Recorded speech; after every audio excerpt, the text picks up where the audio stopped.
Mike, you are out of touch. No, you're out of touch.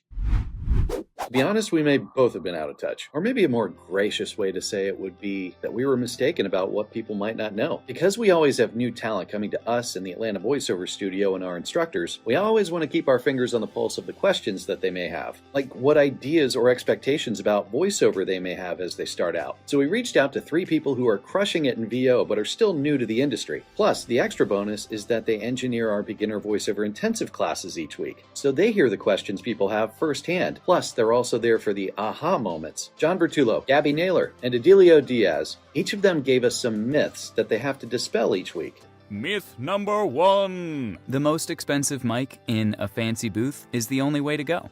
Or, bottom line, you gotta spend tons of cash. Fact.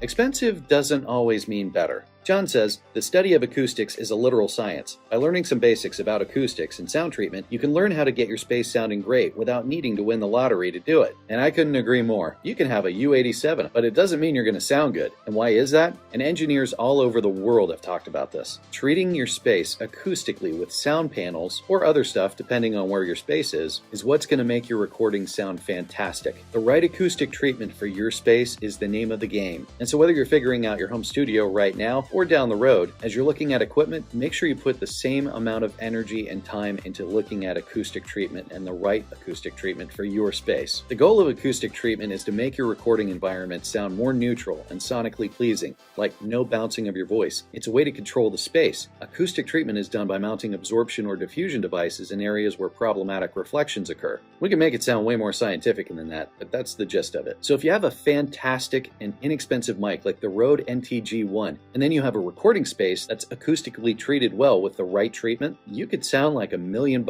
And that mic is only a couple $100. The most expensive mics are nice to have, but they're not necessary. For us here at the Atlanta Voiceover Studio on ProVoiceoverTraining.com, we try to help you figure out what's the best route for your budget and for your voice. We cover all this and more in our home studio setup course with Gopal Swami of Acoustech in Atlanta. I'll link it in the notes if you need help. Or you can schedule a home studio consultation with Dan Friedman. Or join one of our dog classes like Learn Adobe Audition or Learn Audacity or even Learn Pro Tools. Each of them covers a bit of the acoustic treatment. We also have a kit with certain breakdowns of different microphones at different price points and preamps and other pieces of equipment, just to help you. I'll link that too. Or if you could get into a mic shootout at a studio close to where you are, or if you're in Atlanta, you could join us here. That'll help as well. Just make sure wherever you go for the mic shootout that they can give you less expensive microphone options for your budget. Microphone shootouts aren't necessary, but it's a great way to try out some microphones if that's your jam. We started it here at the studio because people started asking for it. Myth number 2. When you get an agent, you will work consistently. Fact. Agents provide opportunities, but that does not guarantee work. Gabby says, I have 3 agents that I'm so grateful for because they work their butts off to deliver opportunities for me to work. But for me, it depends on my marketing skills and growing my network to get consistent work. So true. And this is why we encourage you to get multiple agents. It simply provides you more opportunities. More opportunities increase your chances of booking more. It's simple math, which I need. And this is also why we created the Agent Rep Prep class to help you learn what agents are looking for and for how to share more of you in those email submissions rather than voice talent seeking representation. If I had a nickel for however many times people emailed us that, oh, I'd be rich. Those come in, boop, delete. Our Agent Rep Prep class is live via Zoom or on demand at ProVoiceoverTraining.com. I'll link both if you finally want to get some quality agents on your team. Myth number 3. You need to have a great voice to be a voice actor. Fact. The voice is only about 10%. Here's Edilio's take. The reality when it comes to voice acting is that it's less about how you sound and what you can do with your voice to bring the client's vision to life. Everybody's voice is unique and clients may not realize what you bring to the table with your voice. That may be precisely what they're looking for, but won't know until they actually hear it. True that. More than ever in commercial audition breakdowns, we're seeing the words non-announcery or imperfect voice. There's just not a standard for what your voice should sound like anymore. You don't need to sound like the 1950s, which is good. Human, real, and authentic is where it's at, which is great news for everyone. But where we as voice actors still need to train is the acting part. Acting is the key. Can't just get that from a YouTube channel. Get into acting classes, get into improv, get into voice acting classes, wherever it may be. Invest in yourself. You're running a voiceover business. You remember? Myth number 4. You get paid really quickly for jobs. Fact. This depends on the company and contract. John says, often payment can take a while to get from the buyer to you, even more so if you add agents in between. Even and especially when you begin booking jobs, they can take a long time to pay out. Be prepared for this by having enough in savings to allow you to continue paying your bills while waiting for jobs to pay you. It can also be helpful to have diversified income streams within VO, like working on audiobooks and e-learning, as well as commercials or animation, instead of only just one of those. Spot on, John. If you're in this business for any amount of time, you're going to see payment terms like net 30, net 60, 90. Some, even the bigger companies like Coca-Cola and Home Depot, they're at net 120. In case you're not mathing right now, that's 4 months. This means that once the project is completed and processed, it can take that many days to issue the payment. And of course, I'm talking non-union here. Now you, 99.9999% of the time, aren't going to have any trouble with agents and payments and whatnot because they've got that on lockdown. Myth number 5 is from Gabby. Voiceover is not real acting. Fact. Voiceover is voice acting, hence acting. Gabby says, interpreting copy or sides to communicate to an audience can only be acting. Every VO talent should take acting classes and learn the basics of storytelling. Oh, and this is key too, especially as the threat of AI looms above us. Being a great actor is what sets us apart from AI. So take those acting classes. Read great books on storytelling like Robert McKee's Story. I'll link it in the notes. Take improv classes. Immerse yourself in imaginary circumstances, and then see how much it influences you when you're in the booth recording. That's it for part 1. VO Myths Busted, part 2.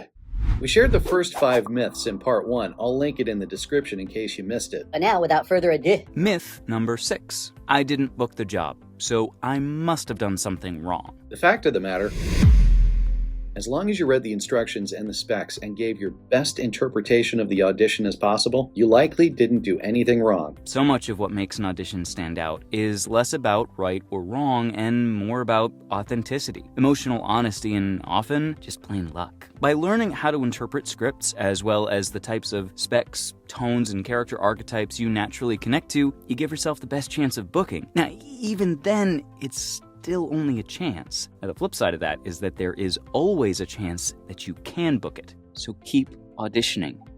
You got this. And that is a truth that needs repeating no matter where you are in your journey. Now, before we get to myth number 7, if you're liking this video, please give it a like. And subscribe to the channel if you haven't already, and then share it with somebody else. If you find value in our channel, which so many people have told us that they do, this is a quick, easy, and free way to show some love. And I appreciate it. Myth number 7. You don't need to create a brand. Fact.